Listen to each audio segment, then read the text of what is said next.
and welcome to my studio here. I am a painter, a sculptor, and art instructor. I have showed my work nationally and internationally, and I have taught workshops on drawing, painting, and this is my passion, and I hope to share with you a little bit today how you can improve and some things you can work on as no matter what level you are using the Charles Bargue drawing plates. Here they are, and I'll show you a little bit about how they've helped me, what I've done.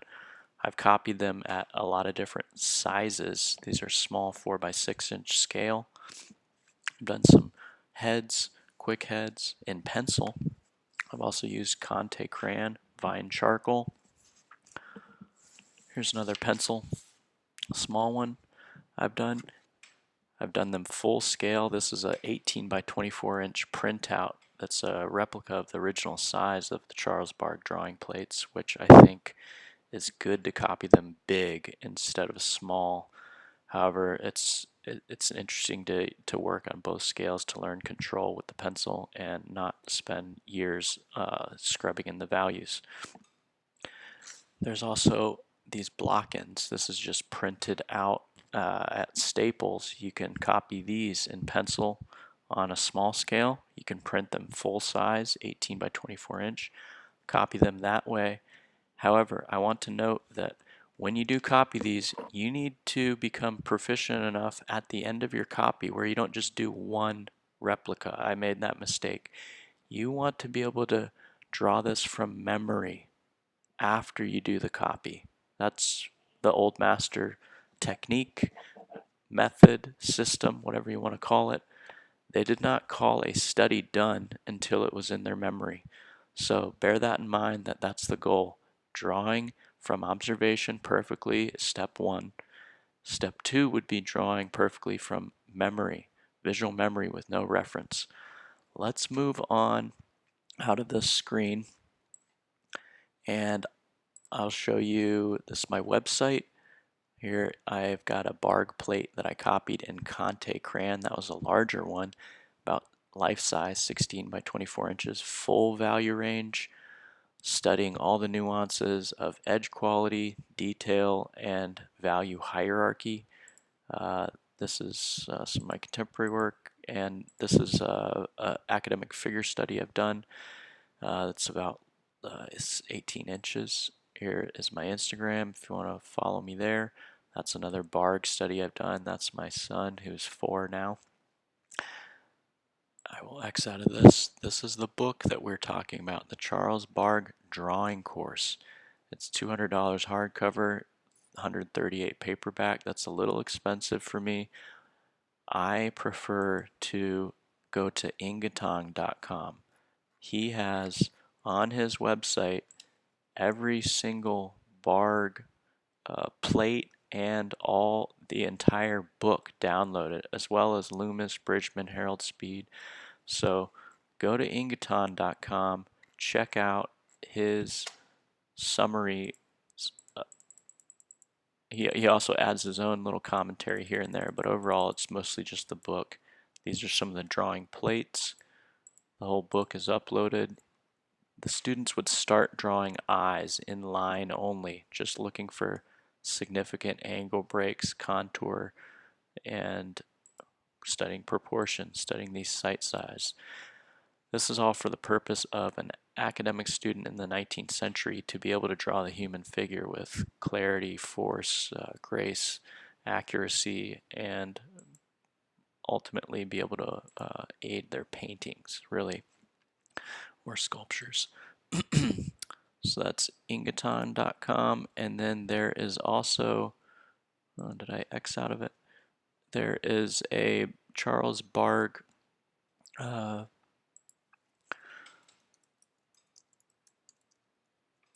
full-size plates that you can look up. I'm going to try to find it real quick. Here we go. barguedrawing.wordpress.com. Legally yours, 300 DPI in honor of Elijah McCain. These are the drawing plates at full resolution, scanned for you. This is, I believe, what I did. I downloaded these, printed them on full-size scale here on an 18 by 24 inch sheet of paper. So check this website out. They did all the work for you. You don't even have to scan anything. Here's another great plate. Anyways, copy these things and learn what you can. I want to also reference this, the Cave method for learning to draw from memory. Marie Elizabeth Cave, authorized a lot by the French Academy. Delacroix does the introduction to this book, amazingly, published in 1871. These are where the ideas, along with Horace Lecoq de Bois-Boudron, drawing, the education of the artist and drawing from memory, that will give you a little bit of the idea of what we're going for as art students. We're not just trying to do visual copies one for one. We're trying to eventually memorize what we're doing so we can work without reference, which means that you understand patterns, you understand analysis of what you're looking at, you understand how to deconstruct and reconstruct it. I'll leave you there on that. There's a host of people, Stefan Baumann here.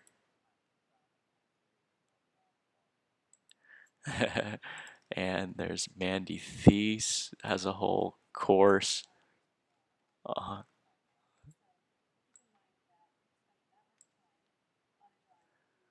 I'll leave you there. There's a bunch of people. I think these two have studied at some academies and are trying to give you a little bit of the idea of how to work from these. I'm going to hopefully fill in the gaps, and we're going to talk about this drawing plate. Let me scroll down a tiny bit, and I'm going to run through the basic fundamentals that you need to do before you even get into shading, edge quality, or line work. How do you even start this, something like this? Well, Mandy Thies talks about the idea of notional space, just the idea of a rectangular box that hits the uppermost height and width. And that is really good to sort of get a big overall handle on the proportions. Along with that, I would recommend getting the ratio of the height to width. So these diagonal lines just sketch out actual cubes. This is approximately a one length wide by 4 high cubes stacked, and it's a little short of that. So the ratio of this would be approximately 1 to 4, but a little bit shorter than that overall height to width ratio. So that would be something to bear in mind. After that, you would need to describe the big envelope, which is the encompassing shape. I'll even get rid of the original drawing. This shape here, I would go farther than Stefan Baumann and Mandy Thies and say you need to not only draw these things, you need to memorize this shape, this abstract shape in your mind perfectly before you move on. I think this is critical, and it looks like a very simple shape, but test yourself. See if you can draw this shape perfectly from memory before you move on to some other concepts. Along with, I'll add some things that they have left out. I think you should consider the big geometry, how these forms all can be summed up as geometric shapes, some kind of way to find patterns. I kind of see a rectangle moving this way and a triangular type form holding the entire figure, a very long, narrow triangle. That's something to consider. Basically, we're trying to do anything, analyze, visualize that we can to sort out what is going on here. Here's some secondary geometric shapes, some long skinny triangles. It's sort of giving you the character a little bit of what this long figure is about, this sort of gothic. Even these geometric shapes start giving the feeling a little bit of this the gesture of this person. Block in phase one. So I'm taking this idea of the envelope and elaborating on it, sort of chiseling away. It's okay if some of the block end goes beyond the figure like it does. Let me just zoom in here. So as you can see here, the block end goes outside of this section and then cuts in there. I'm basically just trying to summarize what I am seeing about this whole figure, creating an intelligent edit, an intelligent selection of all this complex information in simple phases. And again, you would need to memorize that perfectly before you move on. Let's go to the next step here, block in phase 2. Now we're starting to actually chisel within this overall block in some of the more particulars. I'll zoom in again and show you some things that are being summarized, nose left off, this overall line. Now getting a little more particular, so there's a significant angle break there. There's some significant breaks coming in the interior of the figure. Summarizing a hand in 3 to 4 lines, you could take it a step further and start finding construction lines.